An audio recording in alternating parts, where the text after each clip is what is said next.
Sortez de la naïveté. Ces individus savent, avant même qu'il ne soit 1 heure du matin, entre 23h50, ils commencent à chanter parce que l'aube se lève après le crépuscule. Ils ne laisseront pas passer minuit sans envoyer une mission dans la journée suivante.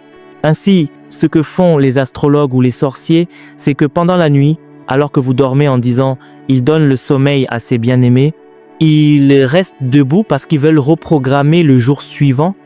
C'est pourquoi, la nuit, soudainement, les gens ont envie d'aller en boîte de nuit. Ils ne savent pas que lorsque la lune s'est levée, elle s'est levée avec un enchantement. Cet enchantement est ce qui déclenche cet appétit. C'est pourquoi bien souvent vous voyez que la plupart des hommes ont envie de boire de l'alcool le soir. Ils ne savent même pas ce qui se passe. Mais dès que le soir tombe, un appétit s'éveille parce que ce que les sorciers ont déclaré dans l'atmosphère, c'est que la nuit sera une période où cet appétit sera réveillé. Et parce que cet homme n'est pas ancré en Dieu, les rayons du soleil l'assommbriront. Ainsi, pendant que vous dormez et ronflez, quelqu'un se tient à chaque porte de votre nation. Il est là chaque jour à 23h. Il ne manquera jamais ce rendez-vous. Lorsqu'il finit de parler, au moment où la journée bascule, le soleil transporte cette mission parce que le soleil est désormais un esclave. Il est dit que la création est dans la servitude attendant la manifestation des enfants de Dieu. Les seules personnes qui peuvent annuler ce programme sont les législateurs qui eux aussi ne dorment pas. Pendant que le sorcier parle, il parle.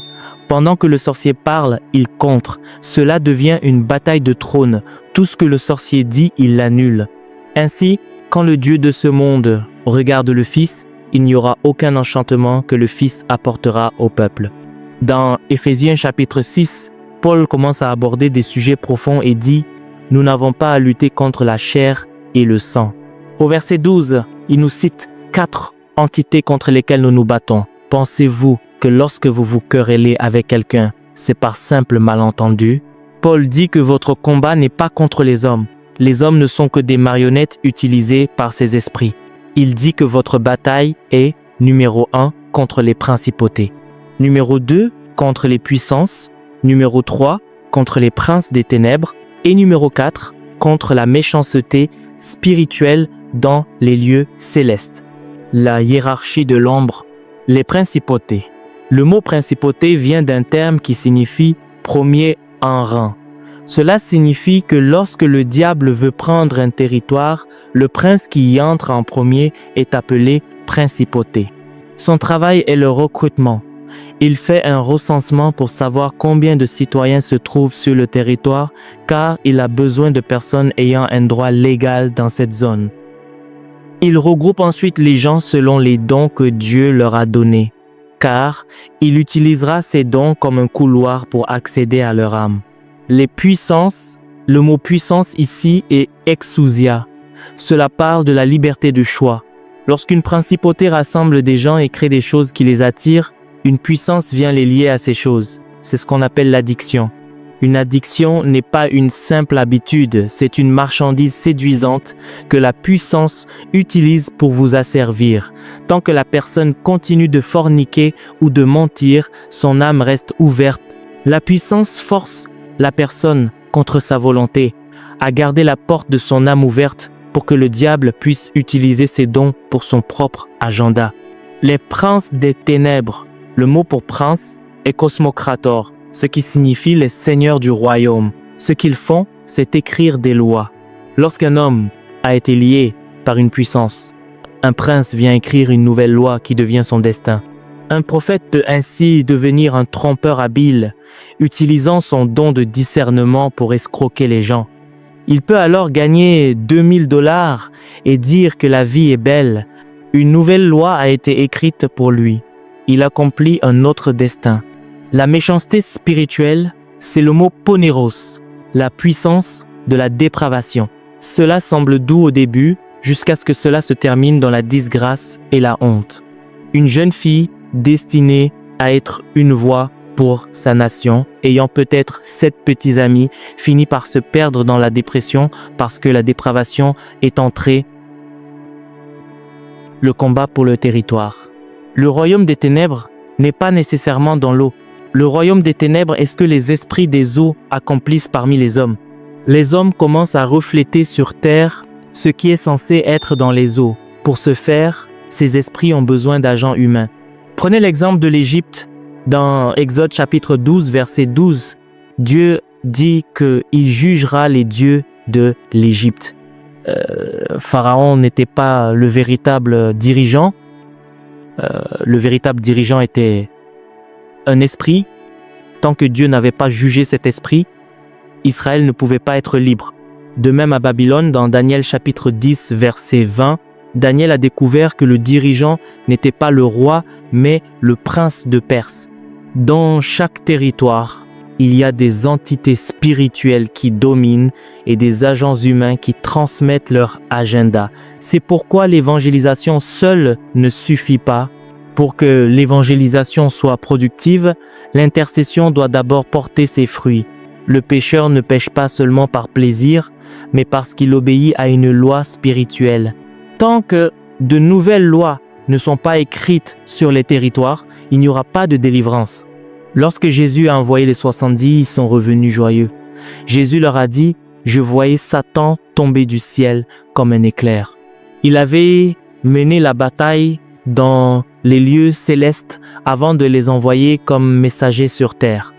Le réveil est le produit d'un litige spirituel qui a ouvert l'atmosphère et détrôné les esprits méchants. Ce soir, ce que Dieu veut nous enseigner, c'est comment former des fonctionnaires capables de coopérer avec lui. Si Dieu peut susciter 12 personnes de ce genre lors de cette réunion, en un an, quelque chose de grand se produira au Kenya. Ces personnes ne sont pas nombreuses, mais ce sont elles qui apportent la délivrance au territoire. Pour l'Égypte, il n'y avait que Moïse. Pour Babylone, il y avait Daniel, Shadrach, Meshach et Abednego. Parfois, dans un territoire entier, ils ne sont que 3. Ce que je m'apprête à vous enseigner ce matin sera reçu par certains comme un fardeau. D'autres seront impressionnés par l'intelligence du propos. Mais ceux qui le deviennent réellement ne sont même pas une poignée, car il en coûte beaucoup pour le devenir. C'est pourquoi la plupart ne le deviennent jamais. 99, quelque chose % des chrétiens ne font que jouir de la bienveillance de Dieu. Seul un petit nombre se tient avec Dieu pour combattre. Notre génération compte à elle seule plus de 7,79 milliards de personnes. Imaginez toutes les générations passées, sur l'ensemble, Dieu n'a trouvé que 10 000 saints pour descendre avec lui. Cela signifie que dans cette génération, ceux qui peuvent devenir de tels législateurs ne sont peut-être même pas 10. Car si chaque génération en produisait 10, le total dépasserait largement les 10 000. La hiérarchie des ténèbres verse la lumière. Dès que vous entrez dans une ville, l'atmosphère que vous touchez est le produit des opérations des législateurs. Dans les ténèbres, il existe des fonctionnaires précis. Les messagères, esclaves de leur appétit. Ils sont comme des animaux dans le monde spirituel, chevauchés comme des ânes par les esprits. Les sorciers et sorcières, ils maîtrisent leurs appétits pour lancer des sorts. Ils cartographient les villes sous des apparences modestes, comme cireurs de chaussures, tout en psalmodiant des incantations. Ils parlent à la lune avant qu'elle ne se lève, pour que ses rayons transmettent des enchantements. Les sorciers supérieurs, ils supervisent les sorciers de base. Si un programme de divorce ou d'immoralité échoue parce qu'un intercesseur a bloqué l'accès, c'est le sorcier supérieur qui change de stratégie pour introduire l'ivrognerie ou d'autres fléaux. Le sage, c'est lui qui forme et instruit les sorciers supérieurs. C'est le détenteur de la connaissance occulte. La bataille de minuit. Ces agents des ténèbres commencent à psalmodier entre 23h50 et minuit. Ils ne laissent pas passer 12 heures sans envoyer une mission pour le lendemain. Pendant que vous dormez, quelqu'un se tient à chaque porte du Kenya à 23 heures précises pour reprogrammer votre journée. Les seules personnes capables d'annuler ce programme sont les législateurs qui ne dorment pas non plus. Pendant que le sorcier parle, il parle. Pendant que le sorcier contre, il contre. C'est une bataille de trônes. Tout ce que le sorcier dit, il annule. Ce n'est qu'alors que la délivrance peut arriver dans une ville. Le collège de l'intercession. Pour préserver une ville, nous devons nous aussi élever des hommes sages. De la même manière qu'il y a des sorciers et des sages dans l'ombre, il y a dans le royaume de la lumière 1.